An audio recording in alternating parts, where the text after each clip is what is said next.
UFO. Yeah, it seems our province is a hotspot for unidentified flying objects. Over the years, thousands have been reported for again, a number of years that have been logged, and some are truly bizarre. CTV's John Hendricks joins us now in our studios. Now, John, I know you've been sifting through a lot of UFO reports. What's the ratio of Chinese lanterns to actual unidentified flying objects? Well, Marilee, it is higher than you might think. There are more and more reports of UFOs being made each year. Now, most are later identified, but some simply can't be easily explained. No way, it broke a sound barrier. I know. Late one afternoon this summer, Kent Graham saw something strange in the sky above Winnipeg. Something he simply couldn't explain. Your eye goes to it right away. It was like an orange sparkler coming down. The sparks went away, and it was just a globe of orange light that started just doing crazy moves. Moves he can't imagine any earthly object duplicating. It's unidentified, that's for sure. And just one of thousands of unexplained objects sighted in the skies over our province. Look at it, it's behind the tree. What is that? It seems Manitoba is a hotbed of UFO activity, with thousands of sightings stretching back to the earliest days of our province's existence. Picture this, 1792, that's quite a long time ago, and a lot of the West was still generally unsettled.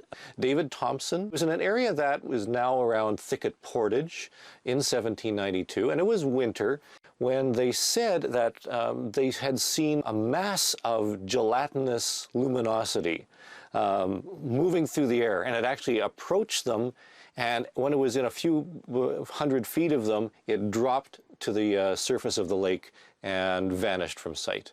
UFO researcher Chris Rutkowski says Thompson had no reason to make up this story, and given the time period, it couldn't have been a plane or other man-made object that he spotted in the sky. Very intriguing, a mystery. One of the many compiled in a report he calls the M-Files.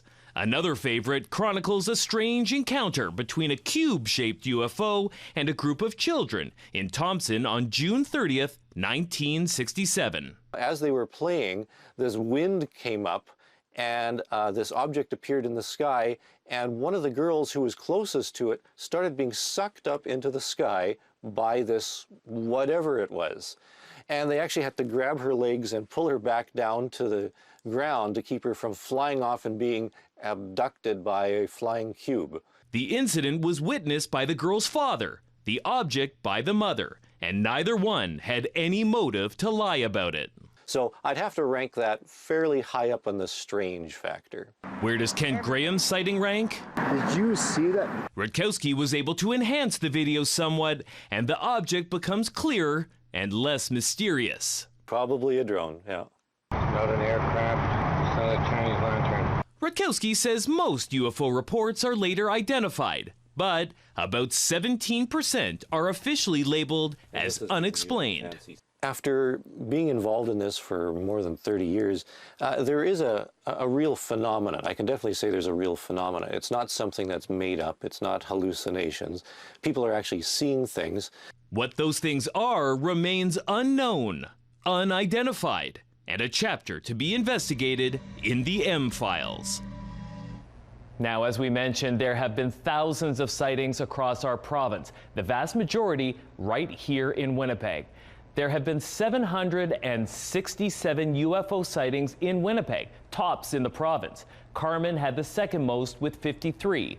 Now, Brandon had 45 UFO sightings. There were 40 UFO reports up north in Thompson, and the small farming community of Sperling was fifth with 36 sightings. John, most are a chance occurrence, but is there anything a person can do to increase their odds of seeing these things? Yeah, if you want to see something, it looks like you can do something to improve those odds. The prime time for seeing UFOs in Manitoba was between 10 p.m. and midnight. So that's a great time to go outside and look up.